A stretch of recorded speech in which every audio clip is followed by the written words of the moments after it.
So there's this woman in hospital, right? And she gives birth to a beautiful baby boy. And a few minutes later, she gives birth to an identical, beautiful baby boy. But these two kids are not twins. Now that doesn't seem to make sense on the surface, and it's what's known as a lateral thinking problem. And I believe if you're really good at solving lateral thinking problems, you figured out one of the keys to being pretty successful at almost anything. Hi, my name's Mark Gibson and welcome back to 1 Million Cats. All right, let's get back to that lateral thinking problem.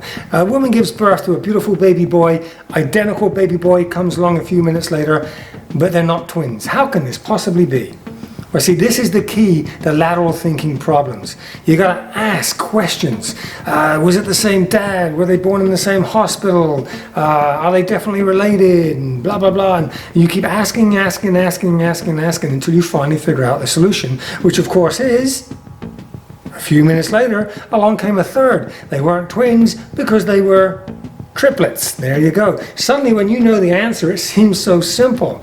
But when you don't have all the information, it seems impossible.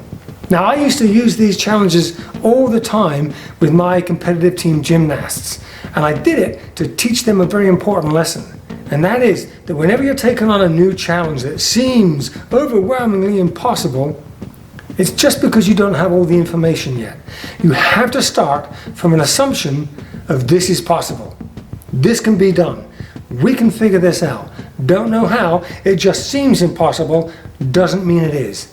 So what do? You start eliminating everything that is in the way. You start making mistakes. In other words, you start following the advice of Jim Collins, the author of Good to Great, when he told us you've got to fail fast.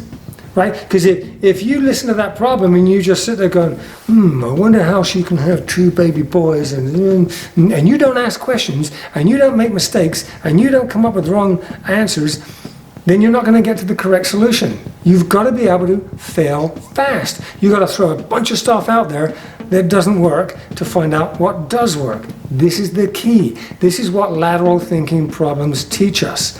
How to start with an assumption that anything's possible, and then start eliminating all the reasons why it's not possible until you finally are left up with nothing but success. So there you have it. Be a lateral thinker. Think sideways. Hey, I hope you found this video helpful. If you did, we'll see you back here next week for another one. In the meantime, don't forget, go do something big.